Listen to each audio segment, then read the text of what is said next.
A previsión, segundo a empresa, de unha estimación de 2.300 vehículos día, porque parece ser que os produtos que vendemos teñen bastante acollida no mercado, pero derivado da guerra de Ucraína, do gas, da electricidade, da subestación que non lle colocan e o hombre baixiño que de vez en cando pasa por esta fábrica, parece ser que no mes de maio vamos a ter unha complicación na derreira quincena e no mes de xuño tamén exactamente igual e van a intentar aglutinarla toda a finais de xuño. Esta situación a nivel productiva e, dende logo, nin dicen ni que vehículos estarían afectados, nin que componentes do vehículo que temos a día de hoxe. Esa é a información que temos como comité de empresa ao respecto de por que temos tantas paradas e incidencias. Xa digo, sin saber cales son os componentes que realmente nos están afectando. Se informou tamén que se reuniu a Comisión de Seguimento da Modificación Sustancial dos Condicións de Traballo cando se eliminou a cuarta quenda do Sistema 2, que, como sabedes, foi asinada por, en este caso, UGT Comisión e CIGA, sobre os movimentos de quendas que se levaron a cabo e traidores que non renovaron o seu contrato e que a empresa ahora dice que un pouco para poder chegar ese ano, ese pacto non escrito de ter un ano de cando menos de traballo continuado neste centro, que no mes de maio, principios de maio, estarían en disposición de volver a contratalos por parte desta sección sindical. Xa fomos moi claros daquela e a afectación xa entendíamos que non só iba a ter consecuencias para a cuarta quenda, sino para moitas persoas traballoras do resto das quendas. E tanto foi así que moitos traballadores desplazados da cuarta quenda viñeron ás quendas do día ou a quenda de noite, e traballadores que estaban na quenda do día ou na quenda de noite foron relegados ou non foron renovados os contratos e relegados ao desemprego, xe que tuveron neste caso o xerado o mesmo, e agora parece ser que van a volver a recontratalos. Por lo tanto, para nós, desde logo, era unha situación totalmente ilóxica e sabíamos que esa afectación non só iba pola cuarta quenda, sino iba polo resto das quendas, que iba a ter unha afectación bastante importante, e dai que esta sección sindical non asinara esa cosa. Noutro orden de cousas, a empresa tamén nos notifica como vai facer o pagamento, neste caso licencias aos tempos parciales.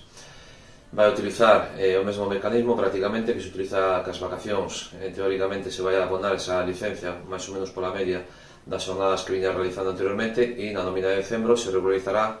en función da xornada media anual realizada, tanto a alza como a baixa. Para os eventuais vai suceder exactamente igual no mes de decembro, e se o seu contrato continúa no seguinte ano, entendemos que ao final da liquidación, cando remate o contrato, a licencia ao comezos do ano seguinte se realizaría tamén do mesmo xeito. Sobre este tema, decir que por parte desta sección sindical xa se denunciaron estes feitos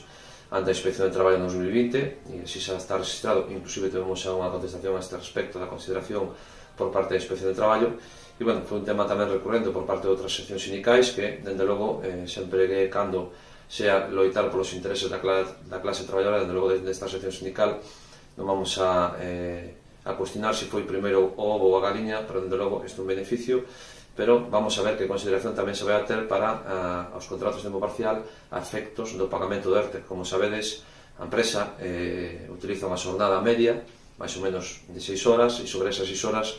vos garantizaría o 80% do vosso salario. Unha situación para nós anómala, cando o SEPE utiliza como referencia a xornada dos 3 meses anteriores, e, por tanto, traballadores que poden estar nas quendas de día, en quendas onde a apertura é bastantemente amplia, o SEPE sí ten en consideración esa xornada media diaria e abona sobre esa xornada de media. Sin embargo, aquí a empresa, neste caso concreto, sí fai esa media, como os dicía, 6 horas, por lo tanto, tamén entendemos que pode existir unha situación discriminatoria que xa estamos analizando xurídicamente. Outra cuestión tamén por parte da dirección se nos traslada que, en base a unha sentencia recente que se acaba de facer pública, que foi xa firme, ao respecto dunha demanda que ha presentado os compañeros da FIGA, na mesma se establece, ou así o dice a dirección, que tiña afectación no ERTE 2019, donde se cuestionaba unha xornada que estaba prevista de ERTE, onde a empresa notifica que esa xornada prevista finalmente se convierte nunha xornada laborable, e entende que non ten afectación para o ERTE que temos en vigor, asinado recentemente, donde estableceron plazos de te avisaré cuando pueda ou cuando nos estime oportuno. De aí que sigan,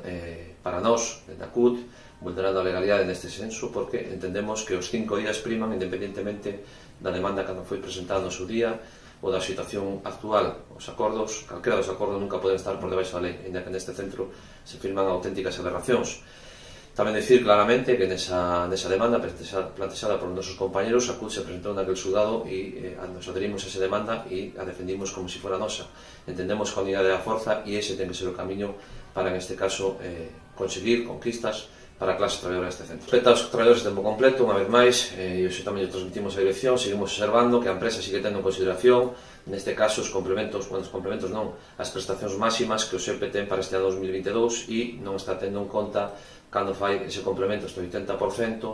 que cando nós accedimos a nosa prestación por desemprego, esos valores eran inferiores, por lo tanto, ao ser un valor inferior, lóxicamente a empresa sobre o noso salario, como ten que garantizar o 80%, e o valor é menor, o complemento que realiza a empresa tamén é menor. Por lo tanto, tamén deberá actualizar esa situación, cuestión esta que xa foi denunciada por parte da CUT o ano pasado,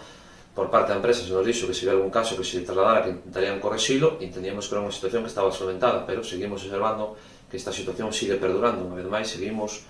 intentando, neste caso, retirar do peto cartos que tenemos pertencen ás persoas traballadoras. Bueno, e na parte final, en rogos e preguntas por parte desta sección sindical, fixemos unha serie de alusións a diferentes cuestións que se están levando a cabo na fábrica, como pode ser os team leaders, donde non se consultou a este comité de empresa, ou cando menos a CUT non o fixeron, e se está aplicando unha nova norma dentro do centro e unhas novas competencias sin saber cales van a ser nin que consecuencias van a ter para estes traballadores e traballadoras, e donde parece ser que o que non queira, pois xa sabe que ten un posto na línea, ou así o transmiten, parece ser desde as direccións, non? E lonxe diso tamén tratamos o tema desta modificación constante a nivel organizativo que non se está consultando ca representación legal, e nós, como representantes dos traballadores, temos o dereito. A empresa non pode impoñer todas as normas de xeito unilateral como está plantexando nas últimas datas, e dende logo nós vamos a seguir pelexando para que non sexa así. Seguiremos denunciando dentro e fora das portas deste centro para a mellora e a defensa da clase traballadora e dos nosos dereitos, e como sempre nos vemos na rúa. Saúde e forza!